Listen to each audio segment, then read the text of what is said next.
But instead of giving up living like a human and becoming something like it, even if that means dying today, he'd still rather live like a human. After hearing Atis's verdict, the Lich launches the giant snow-carved sword at the hunters. While having a smile on his face, Han-Bin acknowledges that his friend indeed lives a hard life, and feels the promise wasn't that big of a deal. Living like a human isn't easy, for sure, as is keeping promises. Suddenly he starts sprinting toward the sword, and by concentrating his raw strength on his feet, he jumps into the air. Atis isn't able to process what Han-Bin is doing, who then reveals that he felt he should live like a human too. The Lich is sure that Han-Bin will die first regardless of the magic he is using. In that moment, Han-Bin changes everything. He uses one of his only 3 skills, Side Slash, which not only eradicates the enemy but also shatters the crevice dome. He adds too much force into his swing that the shattered pieces and debris end up on the mountains on the farther side of the forest. Atis found Han-Bin's strength jaw-dropping. The ice walls that barely cracked with explosions completely crumbled with one swing of his sword. Not only that, the Lich also took the most damage. The last time he checked his level with some measuring stone, Han-Bin was a low-level hunter. Han-Bin brushes off the past, calling it a long story, but still asks Atis not to be angry with him. Meanwhile, the mage felt that he used some magic that could trick the measuring stone. As they are having a banter, the skeleton revives its body and enables the Gehenna's entanglement, an ability that allows it to summon tentacles and manipulate them to capture its opponents. The Lich never intended to use this skill, but now is forced to. These tentacles get stronger by absorbing the energies of their victims, and they will never let go of them until they die. Even if the victim is the master who summoned them, the skeleton thinks it's a shame that he now has to be satisfied with their corpses. Han-Bin is shocked that the Lich is standing on its feet again, even though he did his best to destroy his entire body. Atis explains that their enemy's entire body is composed of mana, so it can't be destroyed with physical attacks. The skeleton threatens them to reveal how Han-Bin disguised himself as a level 5. Han-Bin proves his opponent wrong by powering up so hard that even his shirt gets destroyed due to the overwhelming energy surge. The skeleton couldn't believe what it was witnessing. Han-Bin, in a stance where he is about to swing his longsword, wants to know how the skeleton knows their levels, even though neither he nor Atis mentioned it. The Lich recalls not being sad when he learned that he had died the first time, because his life was already hell anyway. He was more careful with his second life since he couldn't afford to die once more. It took him meticulous planning to steal the scroll of the undead. He conquered them both, death and fear, or at least this is what he expected. Atis thinks that no matter how many times he sees it, his friend is incredibly powerful. He finds his feat of destroying Gehenna's tentacles just by striking the ground unbelievable. Han-Bin is sure he had shattered Lich's bones, but it appears that it had already stitched itself up. After stitching itself, the skeleton turns to Han-Bin and seriously questions his identity. Han-Bin also wanted to ask him the same thing, because up until now, not even one person he met guessed his level perfectly. He thinks the Lich either is a gifted fortune-teller or an otherworlder. The skeleton attempts to escape right after Han-Bin reveals what he is thinking. It tries to guess maybe Han-Bin came to hunt him knowing that he was an otherworlder. The skeleton admits underestimating him, thinking he was nothing more than a country bumpkin. Han-Bin appears before it, even though it is flying at hypersonic speed, and hits it with his longsword, using it like a baseball bat. Just after making contact with the ground, the monster once again starts running for its life. Han-Bin expresses frustration about how many good people like him are suffering because of evil people like the Lich. The evil skeleton summons Ice Puppet, Frost Knight, intending to retaliate. However, the Sword King goes past its defense and smashes its face with his long sword. Meanwhile, Atis, spectating their fight from the distance, thinks his friend's power level doesn't compare to a normal human. Though he feels that something is off, he speculates that Han-Bin is most likely an aura user because a sword of that capability can't be equipped by a normal human. Back to Han-Bin and the Lich's battle, the Sword King wonders just how much his enemy can regenerate. The skeleton thinks his opponent isn't using aura because he is planning to turn him over to the Inquisitor for the bounty money. He offers him triple the reward money to let him leave. Han-Bin proceeds to throw a stone shotgun before questioning what is it babbling about.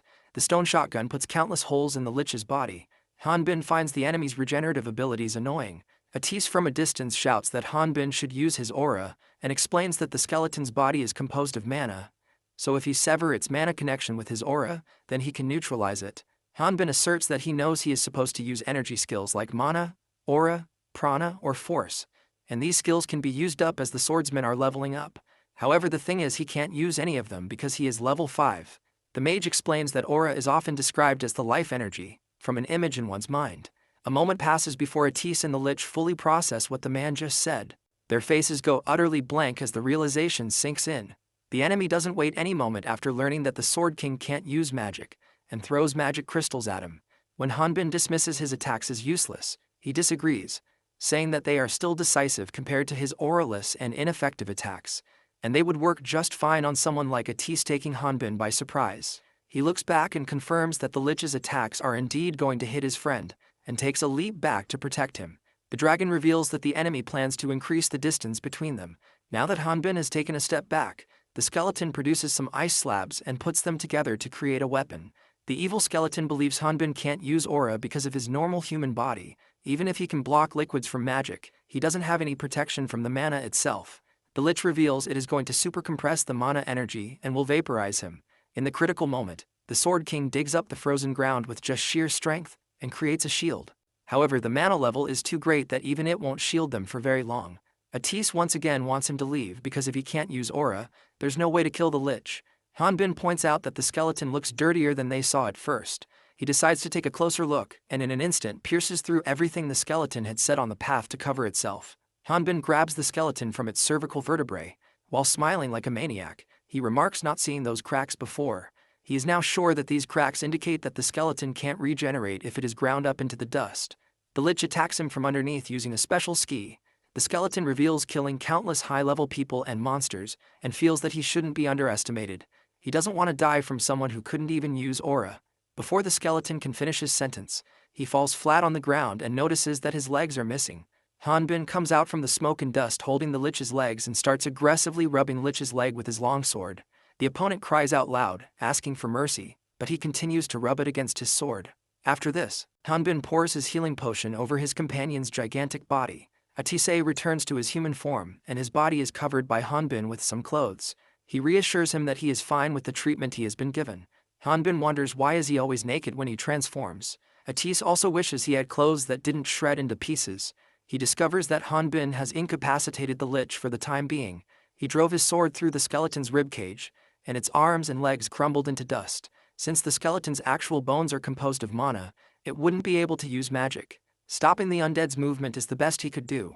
When the magician spots that the Lich is still alive, Han-Bin admits that its core frame was much tougher than he anticipated, which is why he had to resort to more extreme measures. Atise chuckles and tells him to not talk in circles. Also, it's not easy capturing an enemy while killing it. The same applies to Han-Bin. If that enemy was a dragon like his friend, then he could have never been able to kill it, suggesting that he already knew Han-Bin's identity. Han-Bin wonders if his friend already knows the Lich's identity, while Atise wants to find out something from the skeleton. The skeleton feels the magician is looking down on him while being in his human form. Atise grabs the skeleton from its femur bone and sends mana backlash, which makes it scream. Seeing the enemy screaming in pain, he has just discovered that skeletons could also feel pain.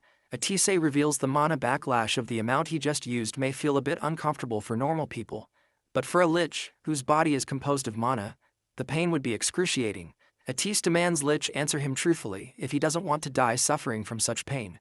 The question is, who are the comrades that it mentioned before, and why was it going around killing innocent hunters? Suddenly, aqua-colored smoke started coming out from the skeleton's mouth.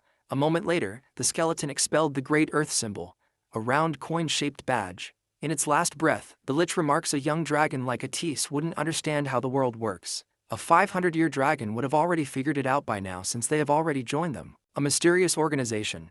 The magician is perplexed by Lich's use of the plural pronoun. Han-Bin enunciates the Great Earth while checking out the symbol.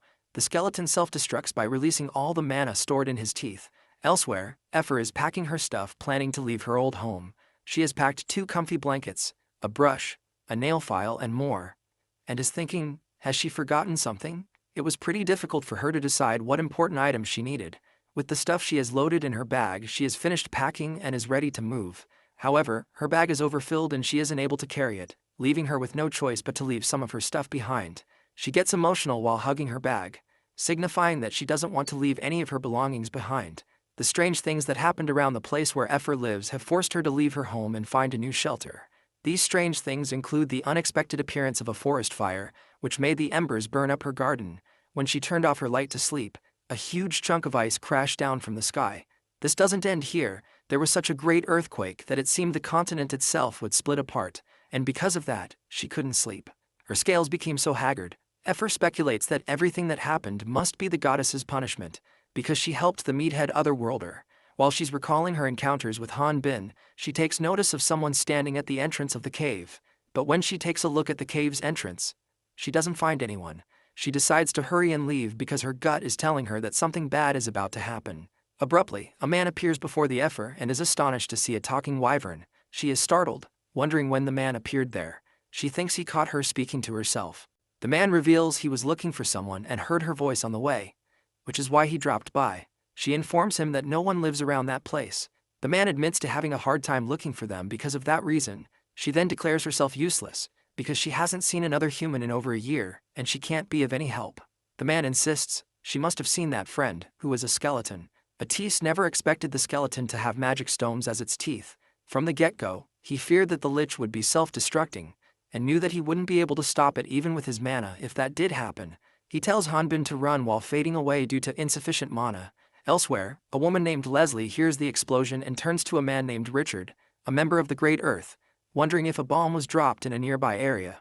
Richard, judging by the traces of mana, concludes that the magic happened a week ago and points to Shin Ha-jun's explosion. Leslie is stunned but is aware that Shin Ha-jun turned into a lich to not die. Suddenly, the man who is looking for the skeleton, and had even inquired of Effer, arrives and gets touchy with her, which starts an unserious friendly fight between them. She calls the man by the name Alejandro, who is also known as the Chosen One, reminding him that she had warned him to keep his hands off her. The Chosen One remarks that if she uses her magic on him, she will be getting her hands sliced to bits. Before the quarrel turns into a full-blown fight, Richard intervenes and stops them. He shows Alejandro the place where Shin Ha-jun died in battle. He knows that the lich initiated an explosion that exceeded its healing abilities, and as expected, not a trace of the enemy was found. He brings this up as a reason for Alejandro to maintain a shred of respect. The Chosen One thinks it's weird that the skeleton self-destructed. Leslie also agrees because it's unbelievable that there is someone who could push a level 72 opponent to self-destruct. Alejandro clarifies that he's not questioning that, but rather why the skeleton exploded in that spot, which isn't too far from them. He mentions that on his way to meet them, he saw an area that more likely appeared to be the actual battlefield, about 2 kilometers away. Richard guesses that Ha-jun might have been dragged away from the battlefield as he was self-destructing, but he ponders why he doesn't feel any other energy besides Ha-jun's. He is thinking how in the world Ha-jun's opponents could have managed that. Meanwhile, Han-Bin informs Atis that he kicked the lich's skull. He shares that he was just going to kick it away for the time being, but it ended up exploding, though he insists that he didn't kick him hard enough for him to explode. The magician concludes that the skeleton self-destructed. He is wondering if he would get any experience from a level 70 lich that destroyed itself. Han-Bin explains how he brought Atis back to the village since he had fallen unconscious. He reveals he jumped over the town's outer wall to reach here, even though it was against the law. He justifies it by asking rhetorically how he was supposed to enter through the town gate while carrying a naked guy. Then he admits that he didn't know where Atis's house was, so he went to the old man's office in the Builder Association, but got kicked out. The magician calls him a criminal for being crazy. Han-Bin continues his story, saying that after being chased by the guards, he ran into a bunch of smugglers. In short, he has been very busy. His humorous tale gets Atis thinking that maybe he is more of a spectacle than the lich. He gives credit to the chairman of the bandits who helped him wake up within a day and adds that it all turned out well in the end. Atis remarks that he never dreamed there could be a guy as strong as this otherworlder, and expresses that he doesn't know how to thank him. He isn't sure about what would have happened to him if he had gotten captured by that otherworlder, referring to the lich. Realizing that his earlier words might have come off as offensive, Atis nervously clarifies that he meant Han-Bin is different from the others, trying to clear up the misunderstanding. Han-Bin isn't offended and assures him that he knows his friend didn't mean anything bad. He adds that in the world he lived in, there were plenty of murderers. Still, with Ormflaus's mission of infiltrating the Lotna continent and killing the goddesses, Han-Bin states that he would rather live the life of a normal folk adapting to this world than become a crazy killer. Atis then inquires whether Han-Bin is saying that the majority of otherworlders are normal humans. The Sword King acknowledges that they were, at least in the beginning, but in reality, a lot of them became killers. He adds that if there's one thing that differentiates him from the other otherworlders, it's that he had a defective guideline implanted in him. The mage already seems to know what a guideline is. Han-Bin states that being able to see levels is one of those powers, and believes there is also a hidden ability that the user isn't aware of. Atis repeats what his big friend said to confirm whether there's something that might induce otherworlders to commit murder, or follow the demon god's commands in due time. Han-Bin reflects that the reason he is being shown as level 5 is likely the result of his faulty guidelines. He admits he doesn't know how severe that defect is, and he isn't sure whether he will suddenly go crazy and become a killer. But that's why he believes Atis won't gain anything good from getting involved with him. He shares that he's saved a lot of money, and with no reason to stay in the village, he is leaving. He bids his friend farewell. Atis clenches the blanket tightly, his fingers digging into the fabric as frustration simmers within him. He then introduces himself as Atisa Infatir Ragnaraka, a descendant of dragons created by the great goddess of shadow, Kivriel. He elaborates that among all species of dragons, the fire dragons are known to fulfill their duties. With a smile on his face, he comments that a fire dragon never forgets the debts they owe. He affectionately calls Han-Bin a military veteran. After a while, the chairman sees Han-Bin off as he gets ready to leave. He provides him with a cart that will take him to his destination, and a map to help him find the way. Furthermore, he informs him that he should be able to pass through the city's gate if he shows them the Builder Association's documents. He is going to send Han-Bin his new identity through a broker. The chairman wants him to leave the goods at the drop-off spot and simply sell the cart. When he questions what he should do with the money he gets from selling the cart, the chairman tells him to keep it and remarks that it's worth sending him away, considering how troublesome he is. Before Han-Bin leaves, the boss demands a promise from him to never kill a person, because the moment the savage hunter kills someone, he becomes a monster. After this, Han-Bin departs, saying he will be back someday. The chairman takes a deep breath, looks up into the sky, and asks God to watch over them. Elsewhere, Effer has been captured by Richard's party and is looking at the site where Shin Ha-jun died a week ago. Richard is only able to sense traces of Ha-jun's magic and other lower-grade magic. The Wyvern is frustrated, as she has now been captured by Great Earth. Leslie isn't convinced that the Lich would have lost against such weak magic. She looks to Alejandro and questions the reaction of the other energy. He confirms he already checked for auras, pranas and force, but found nothing. Richard questions whether Alejandro is trying to suggest that the Lich's bones were broken and shattered through physical force alone. He elaborates that some living beings can overpower a Lich through sheer force, with the power of a dragon that lived over 500 years ago being the epitome. Its power is more than enough to turn a Lich's bones into dust. Richard then instructs them to use the dragon's blood on the ground to find its location. Han-Bin's cart has broken down in the middle of a random forest. His cart is missing a wheel, which is stopping him from moving forward. He fears that at this rate all the products that are in the cart will become useless. Some bandits are eavesdropping on him, and some of those bandits are hesitating to approach him, as they sense some sort of weird energy from home. Their boss orders his goons to follow him. The boss of the bandits comes out of the woods and offers to help him unload some stuff. By unloading, he means to take it for himself. He tells Han-Bin that he should be honored that Kalendor, the bandit in the Dark Gorge, is willing to help out. The otherworldly Sword King completely ignores him, and without anyone's help repairs his cart. Soon after, Han-Bin has the bandit riding his cart, something which even Kalendor himself never expected. The bandit appears to be complying, likely because he received a beating from Han-Bin. Before bumping into the bandits, Han-Bin couldn't seem to find the path no matter how much he looked at the map, and since there wasn't anyone around, he got worried. However, he felt relieved after Kalendor appeared. The bandit was baited, it was a trap. When Han-Bin butchers his name, he tries to correct it, but soon regrets it because the man gets offended. Soon after they arrive at Hayton City, and Kalendor tells him to check the city out from the cart. Han-Bin's first impression is positive. He is awed at how it's so much bigger than Onpras. Kalendor then takes on the job of tour guide and introduces him to the city as they are entering. He points at the huge gorge and tells him that it's the most famous and the largest dungeon in the north, the Crater Valley Dungeon. Han-Bin thinks it's dangerous to build a city right smack in the middle, but Kalendor reveals the entrance is at the base of the gorge, so it's rare to see monsters climb up to the top. Though it's true that as a hunter, staying closer to the dungeon is more convenient when commuting. Han-Bin thinks that being closer is nice, but climbing down that gorge to secretly enter the dungeon won't be easy for him. Kalendor informs him that they have arrived, but there's quite a traffic jam there. Passing through will be more difficult since the city is so enormous. Seeing him distracted, the bandit attempts to run away, because at the city's entrance, he will be checked and will be punished for his actions. Han-Bin orders him to be quiet. He doesn't speak back because this is the Sword King's first time in the city and he wouldn't know what this place is like. Kalendor reveals there's a prison camp at the end of Crater Valley, where all the criminals from the north are placed. It's swarmed with ruthless criminals who are no ordinary humans, and claim that a small-time bandit like him wouldn't last long in that place. It would still be somewhat better if those monsters were the only problem. Recently they caught and locked an Otherworlder too. Even the inmates are terrified of him. Han-Bin repeats the word Otherworlder in disbelief.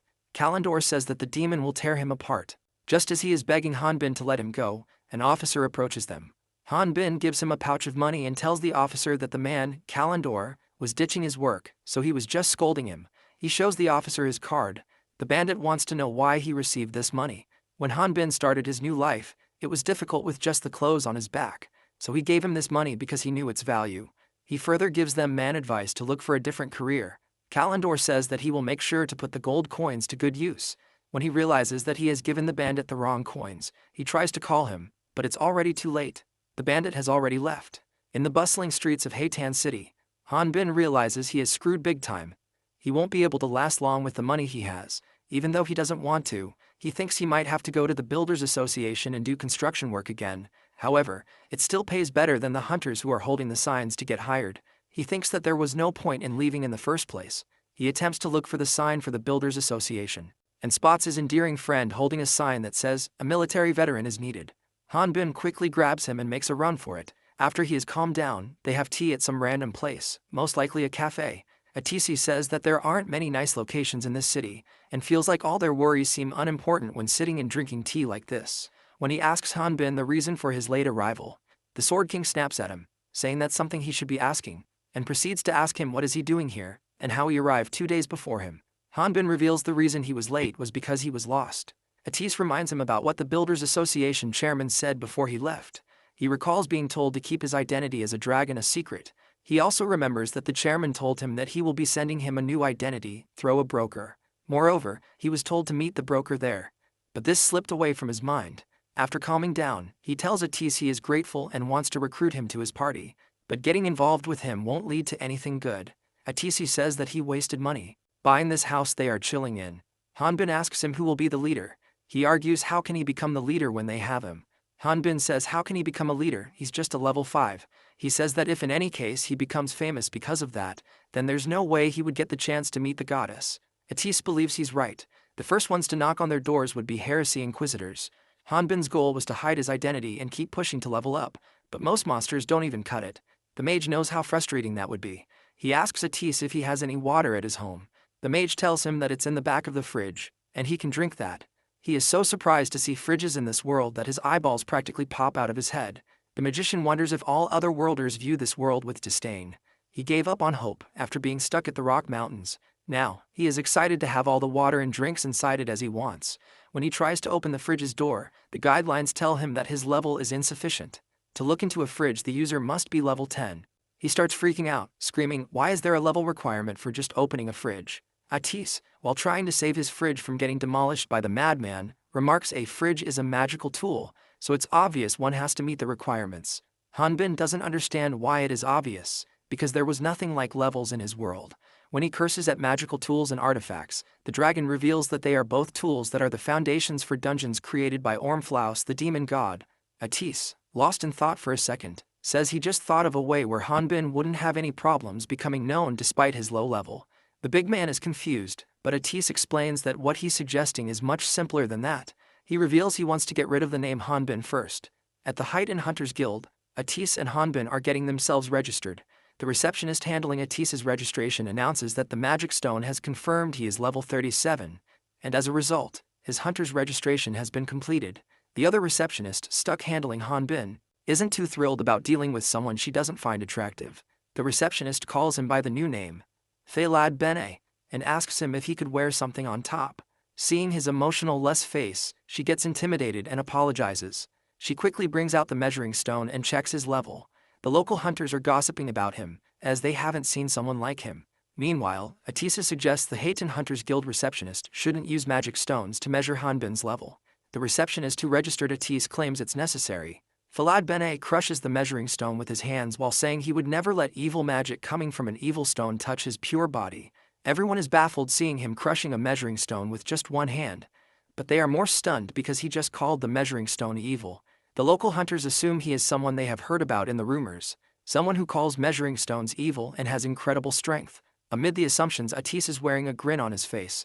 With great deference, the receptionist inquires if Han-Bin belongs to the legendary warring race, the Valterra, while Attis formally introduces him. Before the events of their applying to become hunters, Han-Bin lounges on the rooftop of Attis's house, tanning by his side, and planning how they are going to trick the entire city by making them think Han-Bin is the great warrior of the Valterra race. The Filad Bene, he has the mage clarify that the Valterra warriors are proud of their radiant gold-toned physiques. With a puzzled expression, he questions whether the Valterra are truly a warrior race, since to him, they seem more like a bunch of flashy show-offs hiding behind a fancy title. Atise continues with his explanation, describing Valterra tribes as a unique tribe that resides in the barren mountains in the Far East. People's understanding of what they look like is fascinating. They are visualized as pretty jacked and keep-fit fanatics. According to people's understanding, Chael Su is an 8-year-old with an inhumane physique and incredible brutish strength. His mother is also an unimaginably strong warrior, and so is his 84-year-old grandfather, who rides a level 40 pet called Calicu Taos as transportation. Finally, there's Chael Su's 3-year-old sister and her level 27 pet Spotty. Han-Bin doesn't believe what the hell has he been told, and questions where is Chael Su's father. Atise replies the brave warrior father, Filad Bene, steps forth towards the Latin continent for the sake of his family. Perplexed, he wonders why is he the dad. Making his friend reveals this is a part of Filad Bene's setup. He comments about what's the point of making a bachelor walk around embarrassed to death. Atise thinks that if people start to believe he is the Valterra warrior, then he doesn't have to hide his level anymore. That way, as he gets more famous by clearing dungeons, he would eventually meet the 6 goddesses. He reminds Atise that he would still need to use the measuring stone to become a hunter. However, the mage says just he wants him to crush it while he handles everything else. The locals are wondering why is the Sword King's race here. Atise reveals that he is there to fulfill his duty. Inside, he is convinced that his friend looks like a Valterra warrior to others. He joins in on Han-Bin's Filad roleplay. He points out how he has scared the receptionist, as crushing the measuring stone wasn't necessary. Han-Bin extends his apology, admitting that he got carried away.